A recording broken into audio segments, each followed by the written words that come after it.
Shift ہو جاتا ہے. فیملی میں بیٹھے ہیں تو تم نے فلاں پرسن کو اس نظر سے دیکھا یا اس نے تمہیں دیکھا, تم نے روکا نہیں. The point is کہ یہ بہیویئر آپ جتنا زیادہ اگنور کرتے ہیں, جتنا زیادہ اس پہ کمپرومائز کرتے ہیں, یہ بڑھتا جاتا ہے. اور اس سے میں اکثر دیکھا گیا کہ ایموشنل ابیوز ہمیشہ بڑھا ہے.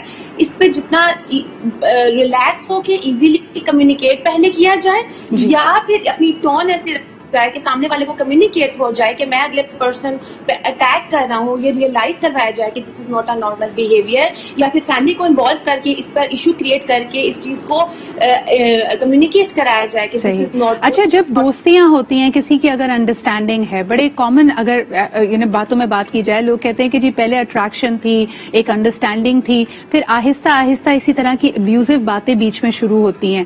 خواتین کو کیا کرنا چاہیے؟ وہ اکثر مردوں کے لیے ایکسکیوز بنا رہی ہوتی ہیں کہ یہ نارملی ایسا نہیں کرتا, اس دن غصے میں تھا, یا جیسے کہ کئی دفعہ دیکھا گیا ہے کہ وہاں سے غصے میں آیا تھا, اس کا غصہ اس نے مجھ پہ اتار دیا. ہم نے ان چیزوں کو ایکسیپٹیبل کیوں بنایا ہے؟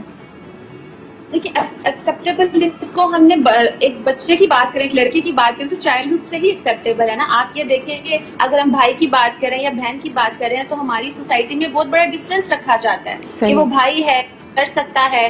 تو یہ پریکٹس تو ہمارے گھروں میں بچوں کو, لڑکوں کو اسپیشلی بچپن سے دی جا رہی ہے. آپ کوئی بھی ایسا گھر نہیں دیکھیں گے, موسٹلی دیکھیں گے کہ جس میں بیٹیوں کو سمجھایا جائے گا کہ آپ لڑکی ہو, آپ کو کمپرومائز کرنا ہے, آپ کو خاموش ہو جانا ہے, جس کی وجہ سے لڑکی کو اس بات میں ہم شاید دیتے ہیں.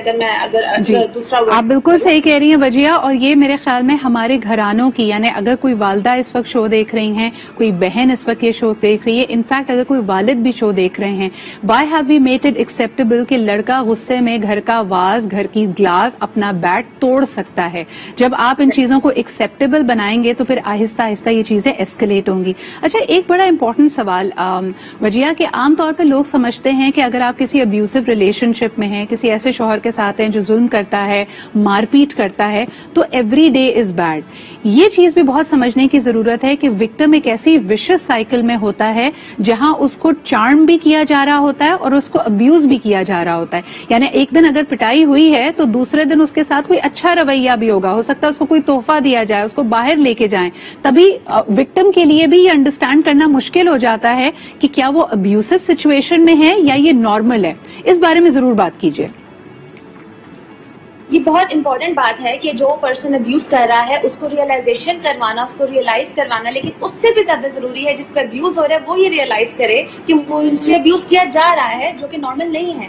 عموماً ہمارے ہاں جو ابیوز ہو رہا ہوتا ہے, جس کو کیا جا رہا ہوتا ہے, جو وکٹم ہوتا ہے, وہ اس چیز کو ایکسپٹ کرنے کے لیے تیار نہیں ہوتا ہے, چاہے وہ ہمارا بھائی ہو, چاہے وہ ہمارا انٹیمیٹ پارٹنر ہو, چاہے وہ ہمارے فادر ہو. ٹھیک ہے, ہم نے ان تینوں کو سیپریٹ کر کے اگر دیکھیں تو جتنا زیادہ اس ریلیشن کے اوپر ہم فوکس کرتے ہیں, ابیوز کو اتنا ہی نیگلیکٹ کرتے ہیں یا اگنور کرتے ہیں, اور پھر یہی وجہ ہے کہ یہ نارمل بیہیویئر پھر ہو جاتا ہے. اچھا, یہاں پہ وجیہ آپ ہی کی بات کو آگے بڑھاتے ہوئے ہمارے ویورز کو یہ سمجھنا بھی ضروری ہے کہ جو ابیوزرز ہوتے ہیں وہ بڑے مینیپولیٹو, بہت شاطر ہوتے ہیں. وہ دنیا کو اپنا ایک رخ دکھاتے ہیں اور جو ان کا بدنما چہرہ ہوتا ہے, جو ان کی اگلینس ہوتی ہے, وہ صرف اور صرف وکٹم کے لیے محدود ہوتی ہے. تو آپ اس کو اس طرح انڈرسٹینڈ کیجئے کہ اگر ایک شوہر اپنی بیوی کو پیٹتا ہے تو وہ اس کو بند کمرے میں پیٹ رہا ہے, لیکن دنیا کو دکھانے کے لیے وہ اس کو گھما پھرا بھی رہا ہے, وہ اس کو باہر ڈنرز پہ بھی لے کے جا رہا ہے, وہ اس کو تحفے بھی دے رہا ہے. تو کل کو یہ عورت جب نکل کے کہتی ہے کہ اس کے ساتھ ظلم ہو رہا تھا تو اس کے پاس ایک کہانی ہوتی ہے اور اس کے پاس گواہ بھی موجود ہوتے ہیں جو کہتے ہیں نہیں یہ تو بہت اچھا انسان تھا. ایسی سچویشن میں وجیہ اس وکٹم کو کیا کرنا چاہیے؟ اچھا, ایسی سچویشن میں اس وکٹم, ہمارے ہاں وکٹم بھی تو کیا ہے, دیکھیں وکٹم کرتے ہیں یہ ہے کہ جب کوئی بڑا ابیوز ہوتا ہے تو سامنے آتے ہیں, چھوٹے چھوٹے ابیوز کو خود بھی اگنور کرتے ہیں. یہ بہت امپورٹنٹ ہے کہ سپورٹ کے لیے آپ فیملی کو شیئر کرنا شروع کریں, اور فیملی بھی پھر ان چیزوں کو نوٹ کرنا شروع کرتی ہے. فیملی کے لیے اکثر ہمارے کیسز آتے ہیں تو ان میں فیملی بھی یہ چیز کہتی ہے کہ ہمارے سامنے تو کبھی چیز آئی نہیں, نہ بیٹی نے کبھی ذکر کیا ہے, اچانک سے کیسے ہوتا ہے یہ سب. تو وہ ان کے لیے بھی ایکسیپٹیبل, ڈیفینیٹلی نیچرل سی باتیں نہیں ہوتا. بہت ضروری. اچھا, اور سب سے زیادہ اہم بات وجیہ, وکٹم اس سے پہلے کہ اپنی فیملی کو, اپنے فرینڈز کو مدد کے لیے پکارے, اس کو اپنے آپ میں یقین ہونا چاہیے کہ جو آپ محسوس کر رہے ہیں وہ نارمل نہیں ہے. جس طرح آپ کو ٹریٹ کیا جا رہا ہے وہ نارمل بیہیویئر نہیں ہے. انفارچونیٹلی ہم نے معاشرے میں یہ ویلیو سسٹمز بنا دیے ہیں کہ مرد کا پیار اور اس کی محبت ایسی ہے کہ اگر وہ شک کرتا ہے, وہ تمہیں ڈانٹ رہا ہے, تمہیں پروٹیکٹ کرنے کے لیے. وہ تم میں انٹرسٹڈ ہے تبھی تو اس کو غصہ آتا ہے, تبھی تو وہ جیلس فیل کرتا ہے اگر تم کسی اور سے بات کرتی ہو.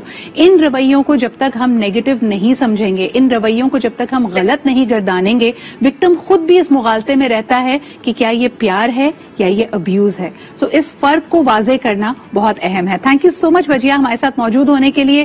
آج مختصر گفتگو رہی لیکن انشاءاللہ اس ٹاپک کو ہم دوبارہ بھی اٹھائیں گے. ایک چھوٹے سے بریک کی طرف چلتے ہیں اور اس کے بعد back with another expert and another topic.